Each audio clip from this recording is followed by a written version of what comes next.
here. We also got Boss Dad, and I'm Brother Jude, and we're vlogging live at the BUFFLIFESTYL on YouTube. And we're gonna get these guys their own YouTube page. He make me laugh so much, bro. I make you funny? No, you just make me laugh. I be trying to be serious, bro. And plus, I already got my own YouTube page. I didn't know about this. Now don't act unnatural because the camera's on us. Look at she keep looking at me. Like, Whatever. I have dinner. So as I was saying, Instagram had blocked me off this promo that I wanted to do for the Through Thick and Thin. After my 12-week challenge, I just felt motivated to challenge people to do that, especially in the church. So there's one picture here of me, my before and after. They denied it because they say that it was unattainable goals. So that really shocked me, but also speaks to the testament that a lot of people may feel this way. You know, they feel like, wow, like, I see you train for him. I even knew you during the time, and I saw you, and I still can't believe it, that I could do it for myself. So we gotta give people that hope, that motivation, and also that inspiration by telling our stories, as we discussed, and our goals, but also vlogging it so they can get personal. So, Do you feel that since you did your transformation, that you have like more people thinking that you're fishing because it's like unattainable goals? Like, cause there's some people out there that actually are using things that are not necessarily natural. Right. And then they see you and you're repping your brand, but they see a before picture that looks similar to them, and then they see this after picture and they think, in this time period, there's no way. There's no way. Like, do you think people are like thinking that you're fishing now, that you're not really as truthful as you really are? I'm definitely. I don't think I'm fishing. I don't know what you mean by fishing. Like you basically just trying to get likes. Oh no, because if you, you're trying to get likes, you would post more shirtless. Yeah, I don't post, and I have tons of videos of me shirtless and working out or just showing. But no, I don't. I want the brand to understand that you can do things and to work out, not to show off, but to be healthy. Right. So that's. And I think that's one of the things that a lot of people don't understand about the brand is that they think it's just another fitness person trying to look good, trying to sell a brand, trying to sell something. Whereas, you know, you're showing what can really be. Yeah. And, you know, this brand is not about fishing, it's not about that. It's about really attaining your goals. And Jude talked about having fun. We got to show why it's fun to be a child of God, too. Yeah. Because right now we live in a broken world, and that's not cool. Right. Like, being fit is cool. But fit in God is something different. Like, it's a conversation a lot of people are not willing to have. Right. So you mean to tell me y'all can go out to clubs and fly around and be fit and still be like children of God? Like, all of that comes from that? Right. How did you do it, bro? Like, what did you do to lose 60 pounds? What did you do to overcome surgery? I didn't do anything. I turned it over. Yeah. He used me to do that. Right. I met this person. I met that person. Right. And that's the key thing. I think sometimes we try to use our own strength. And we run out. And instead of using the strength of the Holy Spirit or God in us to push us through. So just like anything in your life, whether you want to you're praying for a job, you're praying for a healthy marriage, you're praying for even your health, you got to use God. And in working out, you got to do the same thing. You can't exclude God because you think, oh, this is all on me. If you do that, you're going to fail. Instead of having to pull drive, you're going to have to push. You're going to have to feel like you have to push everything to your goal, except it pulls you in, it draws you in. So. And you know, you gotta understand that, or people have to understand that, you know, being fit takes a lot of discipline. And, you know, with that said and done, it's also a mindset. You know, you have to have your mind right, your spirit right to get through certain things. It's a lot of discipline in the Bible. It is a lot. Translate to God, other physical things. on its own, is somebody who wants good for you. He wants you to better yourself. Exactly. At the end of the day, when you are stepping your stones with God, and you're doing it with fitness, you're attaining a better, more successful habit. Like, instead of you deciding, oh, I'm going to eat my sorrows away, I'm going to go ahead and tread this fit world, this fit life. And you know what? I'm also going to have a stronger spirit, a stronger mind, a stronger body, and be able to attain these goals that I thought were impossible. But with God, everything is possible. And you spoke on a word called like discipline. And as we grew up, a lot of people think of that as punishment. Right. I heard Paul Shepard say this other morning on the radio. He's preaching about discipline too. Well, we need to preach to people that discipline ain't punishment. It's just a boundary. Like, I'm disciplining myself to not eat this after such and such, or not eat 3,000 calories when I know I should be on 1,800. I'm disciplining myself. You're not punished. You're not in trouble. I just set a boundary right here. Right. You know what I mean? But we don't like that word discipline. Right. I want to be free. We live in America. Let me eat what I want to eat. Let me do what I want to do. Well said.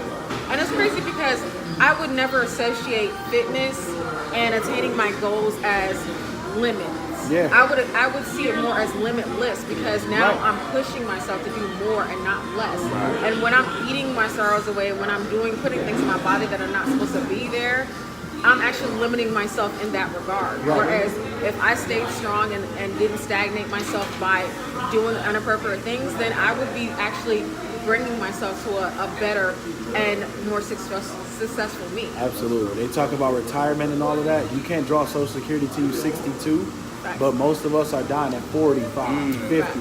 You saving this money or you striving for this good job or you want to be a rapper or whatever, when you're done, you won't even be able to spend your money except for nothing on medical bills. That's it.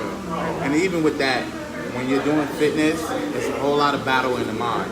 Absolutely. And that also translates to when you're trying to walk with God, how that battle in your mind, how the enemy is saying, you can't do this, you shouldn't do this, or that's going to always happen. And your flesh going to want to give in. Yeah, when your spirit going to have to take over. And I think fitness is just a great practice tool on how to overcome bigger and more important things that life going to put. Not saying fitness ain't important, right? But life going to throw some way more. So why not start with just you and yourself in the gym? Exactly. And that's exactly what Buff wants to present and provide and also demonstrate as we go along this journey with everyone and within ourselves as well. So I think it conditions our mind to find joy in pain. So even when you're working out or whatever, you find some pain in a good way. Like this last set you push through.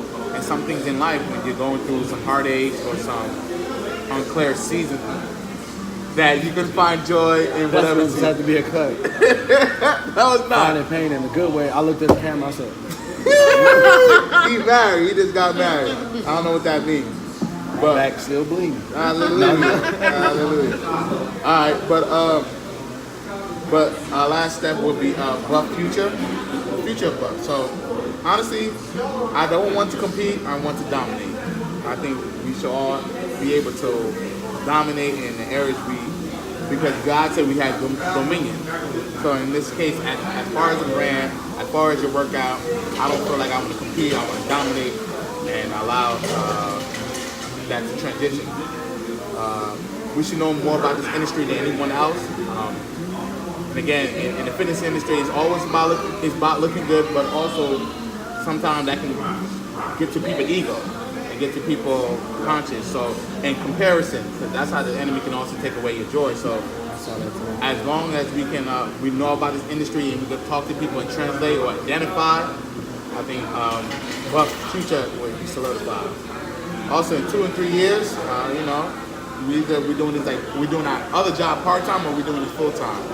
Like we can be able to allow sustain our life through Buff. Own facilities, have our own workout gym where we have community workout and Bible study, people to hang out, chill, So, anything you guys want to add on that?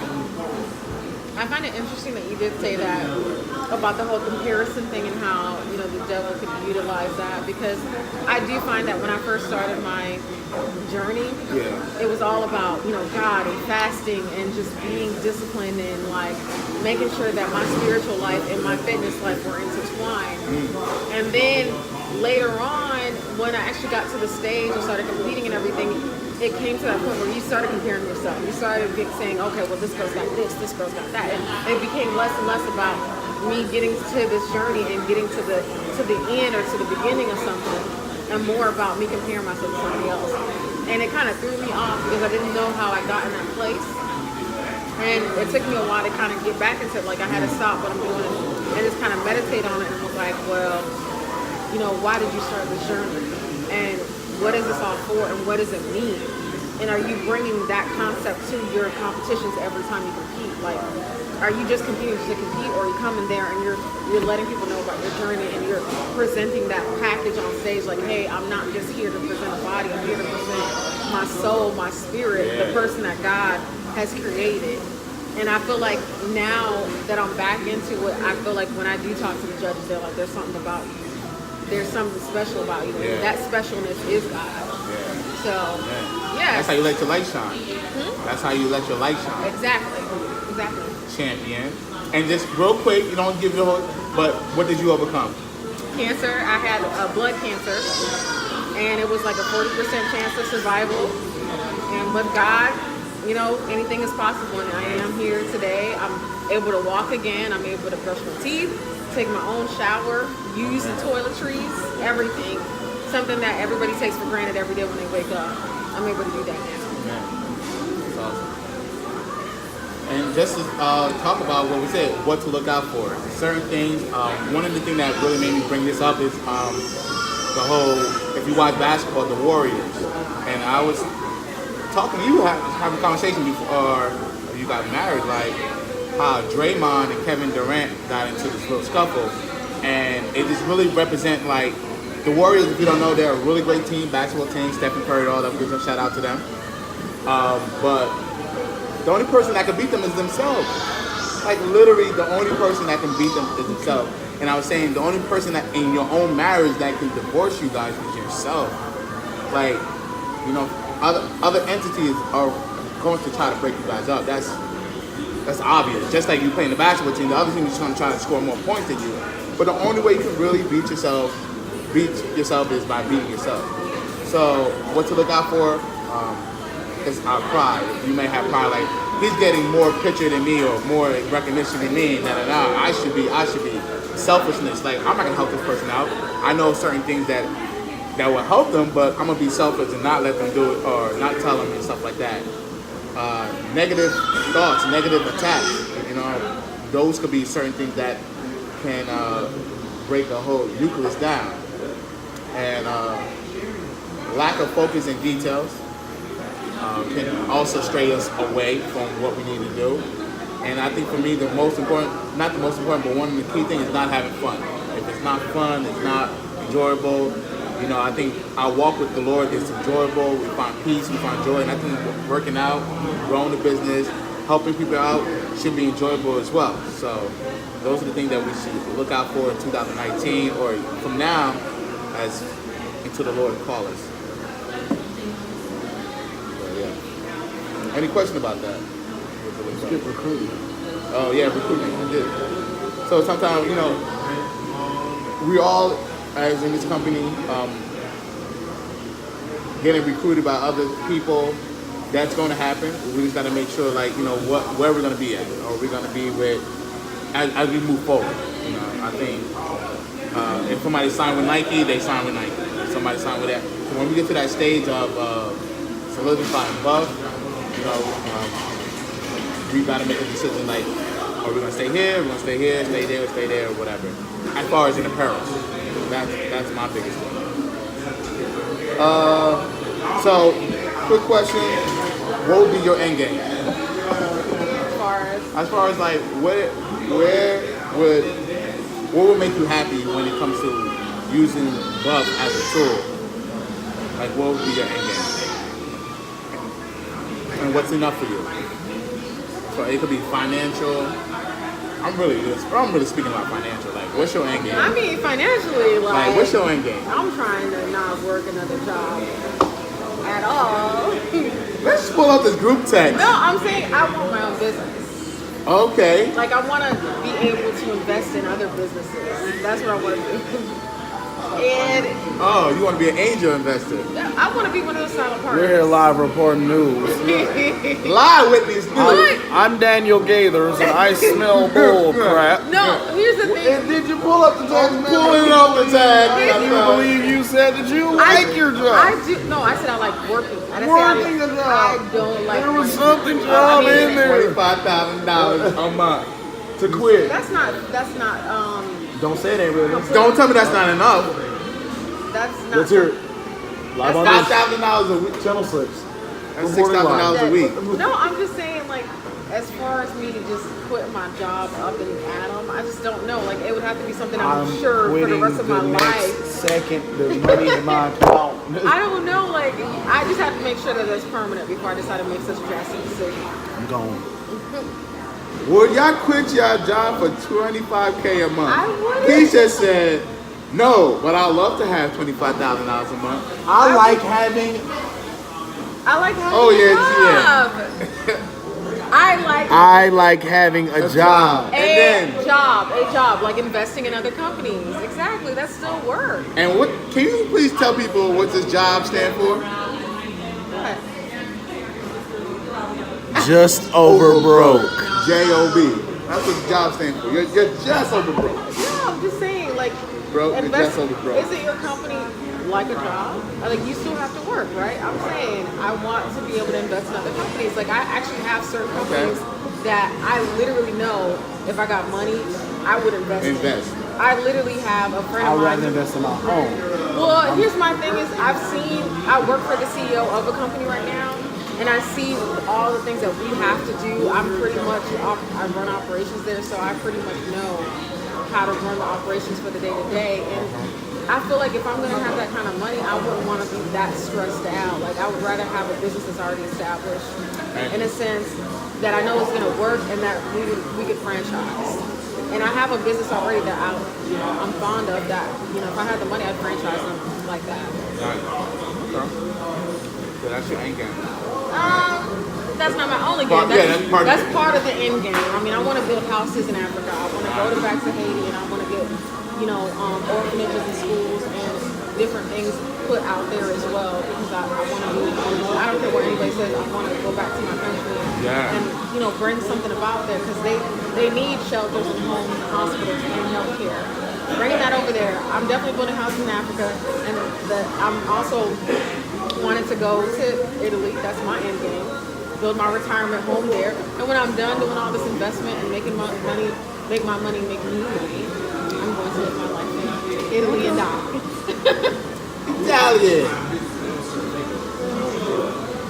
So, what's your end game, and what's enough for you? Financially, my family and I'm married, so I don't like to put a cap on what our family size is gonna be, but we are targeting just a family of 5, including me and my wife. So, You had to say we only want 3 Sierra kids. wants. No, we both want 3. It's just how quick we gonna have it. But so like with that, like to be able to live a modest life and put money aside. Yeah. We've already decided that's looking at probably $100,000 easily. Like I want to be able to swipe my card for 4, 5, 6 people, know it's going to clear, stuff like that. Once that cap has happened, my end game, I want to have real estate. It's an asset that always appreciates. You can't leave a job to your children, which is what I live my life for. You can leave real estate to them. Therefore, I want to have that. And then ultimately just give. Like it speaks about Philippians, just to live a Christ-like life just means to serve others. Right. So God blessed me with a lot of talents, whether it be playing the drums, speaking to people, training people, baseball, football, basketball. I'm an athlete, period. I'd rather just give time away, give money away. Like Jude said, shine my light on people. So that would be my end game. And all of that would be promoting the brand. You know what I'm saying? Like this is what I represent. And this brand best represents me. You know what I mean? Like Nike didn't let them put the scripture on this shoe. That brand doesn't represent me the best. Although it means victory, which I have achieved a lot in my life, it don't represent me the best. Honestly, I don't want my dream to die with me. Like I feel like I have thoughts and dreams and aspirations that God put in me, and sometimes the fear of the finance, not having it to pursue it. So that's one of my end games. Like whatever God put in me, I don't want it to die in me, and I want to see at least try to attain it and also pursue it. But really to give, to help build I do see B.U.F.F as a billion-dollar company, and I do see it just helping people spiritually, mentally, physically, and emotionally in ways where other brands may not have it, because people use brands to make them feel good. People wear Gucci, people wear that just to show that they have some type of status. I want people to come to B.U.F.F or B.U.F.F come to people knowing that they can help, they can support, and they can encourage. So what would be enough for me is honestly, financially, is no cap. But what would be enough for me is to know that people are being helped, people are being served, people are being healthy. Because after my mom passed away, you know, although I felt support from the community of the church and leaders and body, I felt like it could have been prevented. And I just want to make sure that in the future, that people are getting healthier so they don't die at age 40, as you said, and that they can live a long lasting life and not have their dream die with them. So that's what I have.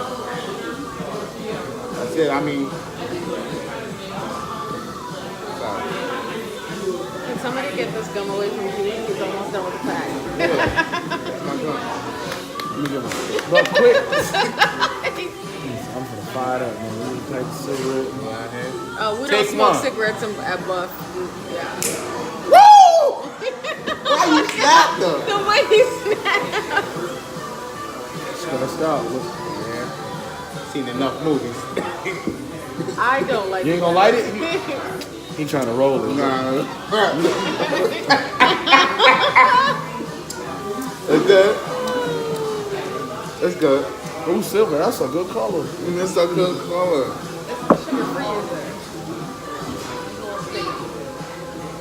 Even if it is this Friday, I'm gonna go get a sweet tooth. Right at home. Victoria's Secret had 10 for $35. I've been getting surprised for the past 2 weeks. Wow. Victoria had a sale. He been getting surprised for the past. What's that? Victoria's Secret had the 10 for $35. I know I did. I saw it. As soon as I sent the link, and then it said Devario has cashed out you $100. Don't come home until you win. Hey, you know what I like. Yeah. Hey. You know what I And it like. made You guys. For sure. But I just really want to thank you guys for the past 6 months, 7 months, 8 months, how long it's been. Your dedication, your commitment, your dream, your passion, your advice, our talks, our personal growth, and so I didn't imagine ending the year. I don't know how it's gonna end the year, but it's just been a really cool roller coaster with ups and downs, screamings of enjoyment and screaming of like, why is this happening? But nonetheless, been good. And our last, Oh gosh. Jesse, our web designer, Devario, and Keith. Yeah. So Oh, boy. yeah, and this is Jesse, our web designer. It's coming from working and doing other stuff. So I don't got nothing else. No. Cut your